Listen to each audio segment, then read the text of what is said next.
Hi friends, నమస్తే. అందరూ ఎలా ఉన్నారు? నేను బాగున్నాను. మీరు బాగుండాలని మనస్ఫూర్తిగా కోరుకుంటున్నాను. Welcome back to our channel MK talks. ఈ మధ్య అంతా హెల్త్ బాగాలేదు కదండి, నోరు అంతా చప్పగా అయిపోయింది. సరే, కొంచెం కారంగా పుల్లగా ఏదైనా పచ్చడి చేసుకొని తిందామని చెప్పి ఇక్కడైతే పచ్చడిని అయితే ప్రిపేర్ చేస్తూ ఉన్నా అండి. నేనైతే మొన్న దొండకాయలు ఉంటాయి కదండి, ఆ దొండకాయలు అయితే తీసుకొస్తేను చాలా వరకు పండిపోయాయండి. అవి వేస్ట్ చేయడం ఎందుకు అని చెప్పి పచ్చడి అయితే రెడీ చేస్తున్నాను. ముందైతే పచ్చిమిర్చిని తీసుకొని బాగా వాష్ చేసి ఇట్లా మిడిల్లోకి అయితే కట్ చేసుకోవాలండి, లేదంటే అవి వచ్చి మొహం మీద పడతాయి. మొహం అయితే పచ్చడి అయిపోతుంది. అంటే సీడ్స్ ఉన్నాయనుకోండి, అలా మిడిల్లోకి కట్ చేసి వేసుకున్నామంటే ఇవైతే ఇంకా చిందించవు. కొంచెం వాష్ చేస్తాం కాబట్టి కొంచెం తడిగా అనిపిస్తాయి. అందుకని చెప్పి కొంచెం డ్రై అయ్యే వరకు అయితే ఫ్రై చేసుకున్న తర్వాత కొంచెం ఆయిల్ అయితే వేసేసుకొని, ఆయిల్ ఎక్కువేం అవసరం లేదండి. నేనైతే ఒక 2 స్పూన్స్ అయితే ఆయిల్ వేసేసి ఆయిల్లో పచ్చిమిర్చిని అయితే కొంతసేపు వేగనివ్వాలండి, లేదంటే పచ్చి వాసన వచ్చేస్తాయి.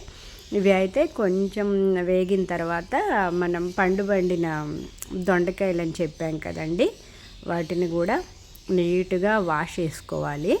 ఈ పచ్చళ్ళు అయితే వేడి అన్నంలో నెయ్యి వేసుకు తిన్నామంటే టేస్ట్ అనేది చాలా బాగుంటుంది కదండి. నాకైతే బాగా ఇష్టం పచ్చళ్ళు తినడం, అది కూడా రోట్లో వేసుకొని దంచుకున్న పచ్చళ్ళు అయితేనే బాగుంటాయి. మిక్సీలో వేస్తే అంత టేస్ట్ ఉండవు కదా. ఇవిగోండి దొండకాయలు అయితే పండినాయి కదా, వాటన్నిటిని నీట్గా కడుక్కొని చిన్న చిన్న ముక్కలుగా కట్ చేసుకొని వేగుతున్న పచ్చిమిర్చిలో వేసేసుకొని స్టవ్ని అయితే లోనే పెట్టుకోవాలండి. అప్పుడే పచ్చడి అనేది బాగా ఉడుకుతుంది.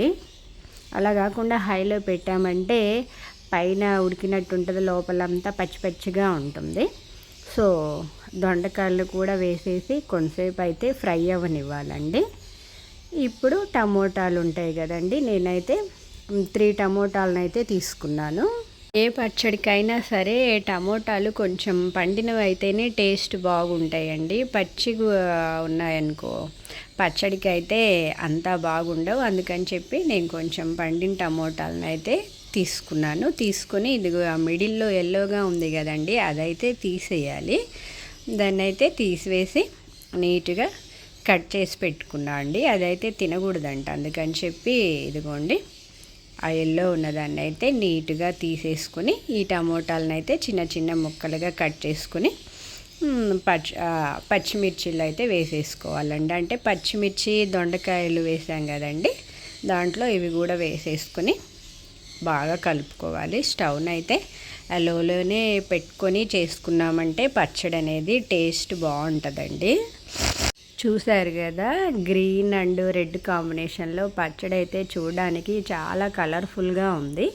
ఒకసారి బాగా కలుపుకున్న తర్వాత కొంచెం రాళ్ళు ఉప్పు అయితే వేసుకోవాలండి. తెలుసు కదా, ఉప్పు వేయడం వల్ల ఏదైనా సరే త్వరగా కుక్ అవుతుంది. అందుకని చెప్పి కొంచెం ఉప్పు వేసేసుకొని బాగా కలుపుకొని మూత పెట్టేసి పచ్చడిని అయితే ఉడకనివ్వాలండి. ఇదిగోండి మూత తీసి చూశాక ఆల్మోస్ట్ రెడీ అయిపోయిందండి.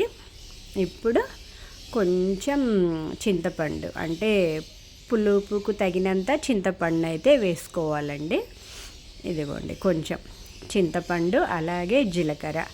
చాలామంది జీలకర్రని ముందే వేసేస్తూ ఉంటారు. నేనైతే స్టవ్ ఆఫ్ చేసే ముందైతే వేస్తా అండి, అప్పుడే ఆ జీలకర్ర ఫ్లేవర్ అనేది బాగుంటుంది. సో చింతపండు జీలకర్ర కూడా వేసేసుకొని బాగా కలుపుకున్న తర్వాత స్టవ్ ఆఫ్ చేసేసుకోవాలండి.